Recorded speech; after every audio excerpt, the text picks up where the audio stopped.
Hi, all. Jenny here. Before we get started, I want to share with you some of the latest offerings from Stanford GSB Executive Education. In 2024, they will be offering some pretty exciting programs, including Harnessing AI for Breakthrough Innovation and Strategic Impact, the Innovative Healthcare Leader, and the Asian Leadership Program. The application window is open now. To learn more, go to grow.stanford.edu/upcoming. Many of us carry very specific ideas about certain brands. When I say think of a luxury car, sports apparel, or a soft drink, what companies come to mind? Well, think about this. What comes to mind when people think about you? What's your brand? My name's Matt Abrahams, and I teach strategic communication at Stanford Graduate School of Business. Welcome to Think Fast, Talk Smart, the podcast. Today, I'm excited to speak with Dory Clark. Dory is a consultant, speaker, lecturer, and author. Among her many books are Stand Out, Representing You, and her latest, The Long Game. Dory and I recently met and have found lots of commonalities in our approach and our work. And Dory, I am just excited to have you here. Welcome. Thank you, Matt. I'm really glad to be here. All right. Are you ready to get started? Yes, let's do it. I'd like to start with your perspective on personal brand. To begin, what is your definition of personal brand? And what do you mean when you talk about brand equity? Essentially, it's a synonym for your reputation. That's really all it is, because having a good reputation generally is a useful thing in business and in life. Absolutely. And when you talk about brand equity, what does that mean? I understand the notion of equity, but what is brand equity? Just as a corporation might have brand equity. I mean, the Coca-Cola trademark is worth millions because everybody knows the red and the little curlicues. You have brand equity in your own life. Your reputation makes things either easier or harder for you. If you are known as someone who is a great worker and always on time and always wanting to be helpful and doing high quality work, everyone's going to want to do business with you. And the converse is obviously true. And so the question around brand equity is, what kind of a reputation have you built up? And is it what you want? And is it helping you in the world or not? And if it's not, how do we fix it? Yeah, I'd like to dive into that. One of our very early podcast episodes, we had Allison Kluger, who's a colleague of mine, who teaches a class on reputation management. And I found it really fascinating. Can you walk us through your methodology for defining our personal brands? And what best practices do you suggest for communicating our brand in the world? Absolutely, Matt. So when it comes to defining our personal brand and really understanding who we are, where we want to go, one of the things that I've discovered is that it can be really challenging for us to do it ourselves. This is a place where friends and colleagues can be extremely valuable in mirroring back to us. We have to recognize we know too much about ourselves. And so as a result, we know all the things, but we don't understand the relative weight of them. And so if you have a group of trusted people, they can actually mirror back and say, oh, but you're actually fantastic at this thing, or you're much better than other people at doing XYZ, or wow, you really light up when you talk about this thing, but not that thing. And that data can be very helpful because it's really hard for us to perceive it. So we begin to have that as clues and we begin to think about where we want to go. But once we are developing our vision about what do we want it to look like, and you can do this through identifying people that you admire in your industry or your field, seeing pieces of what might be possible for you, the way to begin to communicate that with other people, there's a few things that you can do. I mean, one is at a really basic level, think about what you are talking about. Something that I often suggest to people as a missed opportunity is that literally every time you see someone that you haven't seen for a while, they are going to ask you some variation of, hey, Matt, what have you been up to? And usually we do not have a good answer for that. We're just, same old thing. Or, oh gosh, I saw this movie last weekend. It's just nothing creative. But if you want to be known for something, if you want to be known as a strategic thinker, or if you want to be known as the expert on women in negotiation, those are the things you should be telling people. You should identify in advance and have in your back pocket some kind of anecdote about, oh, I've been spending a lot of time researching XYZ, or, oh, wow, I just got back from a conference where we were talking about ABC. Those are the things that can become the meat of what other people think of when they think of you, because that's what you're spending time conversing about. That's a really easy, low-hanging fruit that we all can prepare.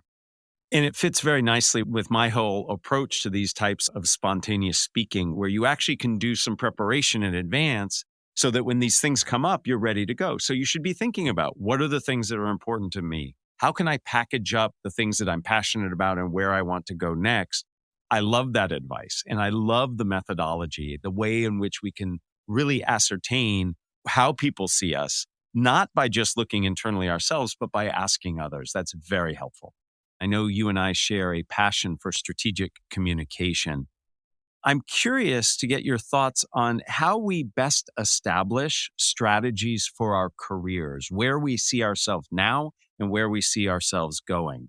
And you also talk about, I know when you talk about strategy, you talk about strategic leverage. So I'm hoping you can add some insight into that as well. It does feel intimidating sometimes to people if they're unsure. Where do you get the strategy? How do you figure out the strategy? And I like to actually just kind of boil it down and make it simple. My favorite question is, well, who are you jealous of? Jealousy does not have to be a bad thing. Jealousy can be a clue. It can be, oh gosh, I really wish I did what he was doing. I really wish I had his career. And it doesn't mean that you want to stick pins in a voodoo doll or, do something to harm the other person. It just means that you are resonating and connecting with something that they've done. And it enables you to look for the clues and say, oh, well, okay, if I'm intrigued by that, how did he get there? What could I do that could help me get there too? And it begins to create the outline of at least a possible strategic plan for you. That would be the first part. And to your point, Nat, about leverage, one of the things that I always like to be mindful of is it's hard out there. And so the more we can try to kill two birds with one stone, the better. And so when we think about making decisions that sort of take advantage of leverage, there's a lot of ways we can do it. But it's thinking through, all right, how can I take the goals that I want to accomplish and find creative ways to sort of tap into opportunities that I have that make it even better or even more accessible. I think about in my most recent book, The Long Game, I tell the story of a guy named Phil Van Nostrand, who was now he's become every year more and more successful, but he came to New York originally as a kind of young photographer who was looking to make it. And one of the things that he did was work, I will say in air quotes, for free, which is a thing that on the surface, many people would say, why would you do that? That's not good. But he wanted to be able to have a cool New York lifestyle. And he realized a lot of the people that he knew or that he could work with, they didn't have a lot of money to pay for fancy photography, but they could trade him things. And so he ended up doing all this work for restaurants. And so he'd be able to eat amazing meals and take out his friends all the time because he got script, he got trade from the restaurants. And so even though it wasn't putting cash in his pocket, it was a very smart leveraged way of helping him lead the lifestyle that he wanted in a kind of clever way. I love this advice about how to be strategic. And you've actually helped me. We just released an episode about fear of missing out, FOMO. I interviewed Patrick McGinnis, the guy who came up with the concept. And we were talking about how to manage our fear of missing out. But you've just helped give me, because I suffer from this significantly in my life, you can actually harness that. So your notion of who makes you jealous, what makes you jealous, you can also look at your fear of missing out and saying, what are the things that I'm missing out on? And have that become items in a strategy that you can strive for. And then the second piece I really liked of what you said is we need to find those access points in our lives that can give us some of that leverage, that might give us access to the learning or the experience or the colleagues that we need to execute on that strategy. I think that's fantastic. Thank you for that. I love that it's not just strategic, it's also very tactical things you can do. That's very helpful. Yeah, thank you, Matt. And if you don't mind, I'm just curious, when you think about personal branding, what's your sort of philosophy around it? How do you think about it in your own life?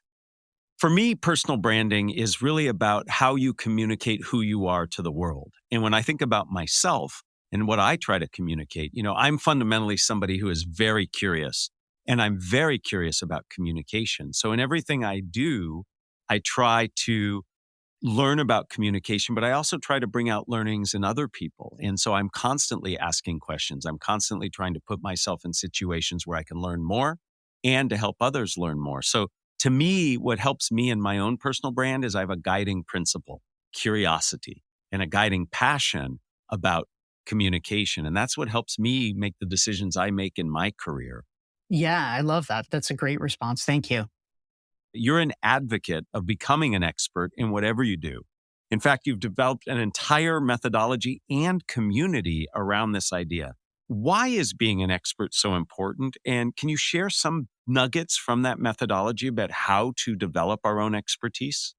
There's kind of two pieces to it, right? One is the expert piece. Why is it important to be an expert? Well, certainly I want to put a stake in the ground. I think many of your listeners would probably agree that we live in a world where there's enough noise, there's enough charlatans, that there's something important about having the integrity of legitimate knowledge. I think that striving to be an expert and be able to really contribute to others knowledge that is hard won and not just something you picked up through Google is kind of a noble thing. How do you help other people with deeply held and fought for information that you have worked to gather? I really just respect that at a fundamental level. But the other piece that I think is critical, and it's a drum that I like to bang, is the importance not just of being an expert, but of being a recognized expert. Because I feel like for so many people, unfortunately, they spend so much time and effort getting one more certification, one more degree, learning all the things. But it's like the tree falling in the forest. If other people don't understand the contribution that you have to make, if they don't understand the knowledge that you have to give and the way that you can benefit them and other people, it doesn't do that much good. I mean, it's nice for you. It helps maybe the handful of people around you. But I think for a lot of people, if they're embarking on that journey of knowledge, they actually want to make a difference. They want to help people at scale. And so you need to be a recognized expert in order to do that so that people will be able to turn to you and say, oh, well, what does he think about that? That's the place we want to be. So to your point, there's 3 pillars of the recognized expert methodology. And we can go into more depth about any of these, but briefly, it's content creation. So number 1 is basically finding ways to share your ideas publicly so that people know what your ideas are. You sort of have your intellectual property out there in the world, whether it's books or articles or speeches or what have you. Number 2 is your network, because first of all, it's about how you get new ideas, but also you need an amplification device. You could be the greatest expert in the world on communication, but if the other greatest experts in communication don't know you, that's not a good sign. That's not a good look. So you got to be kind of plugged in. And then number 3 is social proof. And basically that is, how can we make sure that you are easy to recognize by very busy, distracted people as an expert? It varies from field to field, but it could include things like, what kind of clients have you worked with? What stages have you spoken on? Who blurbed your book? What articles, what publications have you written for? Or what magazines or newspapers have featured you or quoted you? Those are the types of things. What awards have you won? Where people say, oh, gosh, she must really be credible if such and such was willing to feature her or to have her keynote. A lot of people who listen to this podcast listen to learn about skills that will help them take them into the next step in their career. What advice do you have for people who are looking to advance in their career, to perhaps expand their purview, take on more responsibility, get more access? What are the things that you would advise them to do? Yeah, well, one of the concepts, Matt, that I talk about in the long game that I think is useful here, and it has a little bit of a Silicon Valley callback, is the idea of Google 20% time was very impactful to me. And some of your listeners will know in the olden days, Google had a concept that they were advocating called 20% time. It was originally inspired by 3M, which had 15% time, similar idea, which is that they theoretically encourage their employees to spend up to 20% of their time working on discretionary activities, things that are not part of your day-to-day job responsibilities. This is how Gmail was invented. It's how Google News was invented. It obviously yielded some business breakthroughs that were quite meaningful to the company. Now, the caveat here, and I think it's an important caveat to dive into, is that if you ask contemporary employees of Alphabet now, oh, hey, do you do 20% time? Very few are going to say yes. Estimates are, it's not perfect estimates, but estimates are that maybe only 10% of employees actually do this. This is not a ubiquitous thing. And the reason is pretty clear, which is that people get busy. People have things to do. They're so busy with their regular jobs, they don't have time to muck around with these unclear, murky, it might work, it might not work kind of things. So we understand that, right? That is the normal human pull. That being said, you're not going to get the Gmail. You're not going to get the Google News if you don't do that. And so what I really want to encourage is, the truth is everything in this world has become pretty decentralized, right? Especially over the past 30 years, whether we're talking about pensions, whether we're talking about professional development, whatever it is, the responsibility has been shifted for better and for worse onto the individual employee. This is a similar instance, right? We can't sit back and wait for an employer to tell us what we need to know and then teach it to us. We need to be proactive enough that we are setting the agenda, that we are coming up with this. And so I think that it's useful for us as a frame to say, well, what's my 20% time? And that's a big chunk of time. Maybe it's your 5% time. Maybe it's your 10% time. But what is the discretionary time? Might be nights and weekends, let's be honest. But what is the discretionary time that you are using to keep developing yourself? We need to have an answer for that question, but it's how we keep ourselves both interested and engaged, but also ahead of the curve and ready for things that we can't even predict in the future. I really think that's great advice. So, Dory, everything you've said has been really helpful and has helped me personally, and I hope many of our listeners have taken value. Before we end, I'd like to ask you the same three questions I ask everybody. The first I make up that's just for you, Dory, and then the other two are very common. Are you ready for these questions? Let's do it. Excellent. All right. So my first question is, as you look at how your career is unfolding, what is your next step? What's the 20% time you're spending time focusing on?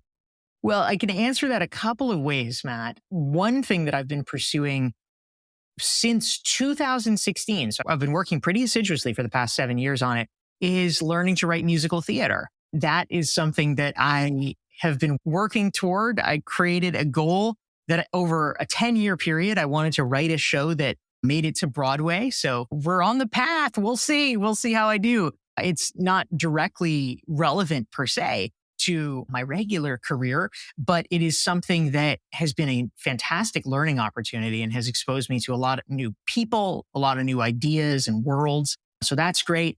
I will say my more career-centered answer is that I've been spending a lot of time really deep diving into email automation, which I think is an important concept for the kind of work that I do. And I think it's useful for lots of people. Yes, I can totally see the value of email automation. I certainly appreciate it in my own life. I'm just fascinated by your whole musical theater bent. Did you perform and do musical theater at some point in your life?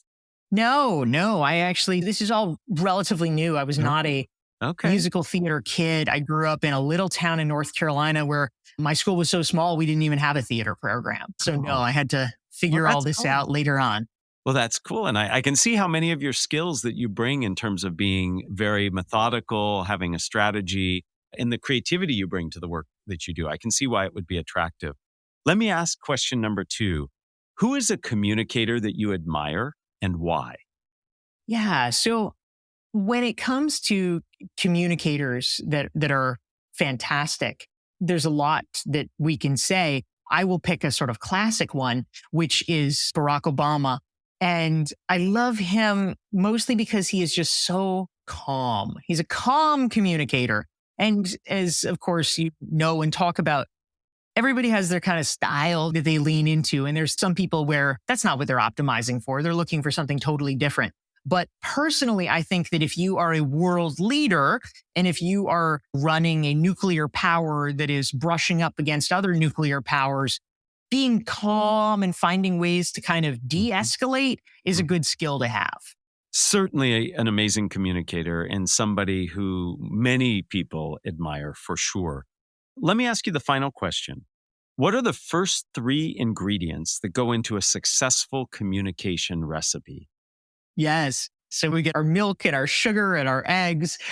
So as we're baking our communication cake, I would say the first 3, if we're plugging it all in, I would say that the most important pieces are being clear about who your audience is, because if you're doing it right, you're tailoring it to who you're talking to.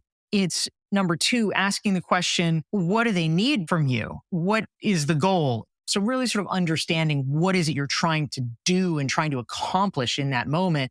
And then the third piece would be about, so that's kind of about them. The third piece I'd say maybe is about you. And there's lots of places you could go, but if I'm just picking 3, the one that I would choose is about being able to be in control of your own physiology. Because now that we're all up on mirror neurons and we know that's a thing, I think most speakers have intuitively understood that this is true, but now we know from research it's literally true. Your emotions are contagious. And if you are the speaker, as long as you are collected, they're going to be just fine. But if you are really nervous, you're going to make them nervous. It's going to create conditions you don't want. And so if we can learn to master our own physiology, it puts the wind at our back and it makes everything easier. Those 3 ingredients are critical. The notion of really understanding who you're speaking to, thinking about what do they need from you in this moment. And I love this point of how your demeanor impacts and influences the audiences you speak to. So if you can think through how best to convey the emotion you want, you can get that reflected back from your audience. And there are things you can do in terms of your confidence and your calmness that can set you up for success. And there's certainly things you can do that can invite difficulty, etc. So thank you for that. And Dory, thank you for everything. I love your energy, your methodical approach, the way that you see finding where we are and proposing how we get to where we want to be. Thank you for your time. I wish you continued success in all of your endeavors, your writing, the community you've built, etc. Thanks for spending time with us. Thank you so much, Matt. Thanks for joining us for another episode of Think Fast, Talk Smart, the podcast from Stanford Graduate School of Business. This episode was produced by Jenny Luna, Ryan Campos, and me, Matt Abrahams. Our music was provided by Floyd Wonder. For more information and episodes, find us on YouTube or wherever you get your podcasts.